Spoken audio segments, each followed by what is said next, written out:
Quantum physics क्या है? Quantum physics विज्ञान की वह शाखा है जिसकी मदद से हम प्रोटॉन, न्यूट्रॉन और इलेक्ट्रॉन और लाइट के कणों के बारे में जानते हैं कि वो छोटे से स्तर पे व्यवहार कैसे करता है। जैसे हमारा जो नियम है वो छोटे से स्तर पे काम नहीं करता, जो न्यूटन का नियम जो दिया है। लेकिन ऐसा क्यों नहीं करता, ये जानने के लिए हमें इन सिद्धांतों के बारे में जानना जरूरी है। पहला सिद्धांत है वेव पार्टिकल ड्युअलिटी, जो कहता है कि एक कण है ना, वो वेव भी है और पार्टिकल भी है।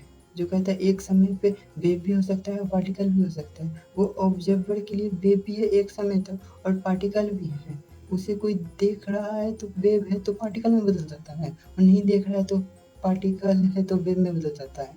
और दूसरा सिद्धांत है सुपरपोजिशन, जो कहता है कि ये हमें जानने के लिए पहले हमें श्रोडिंगर की बिल्ली के बारे में जानना पड़ेगा कि श्रोडिंगर की बिल्ली क्या कहता है। श्रोडिंगर की बिल्ली कहता है कि हम एक बॉक्स में एक बिल्ली को रख दें और उसको दूर रख दें तो उसे बता नहीं सकते कि उस बॉक्स में बिल्ली जिंदा है या मर गई है। इसे तब तक नहीं बता सकते जब तक उस बॉक्स को खोल कर ना देख ले।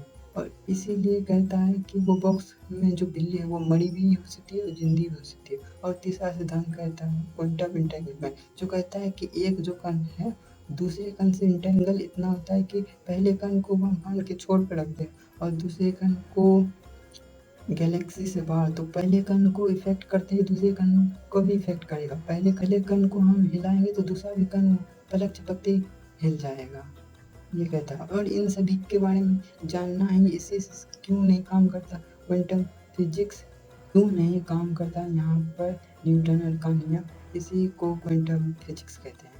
और हमारा जो ब्रह्मांड जो काम कर रहा है जैसे उसे क्लासिकल फिजिक्स कहते हैं।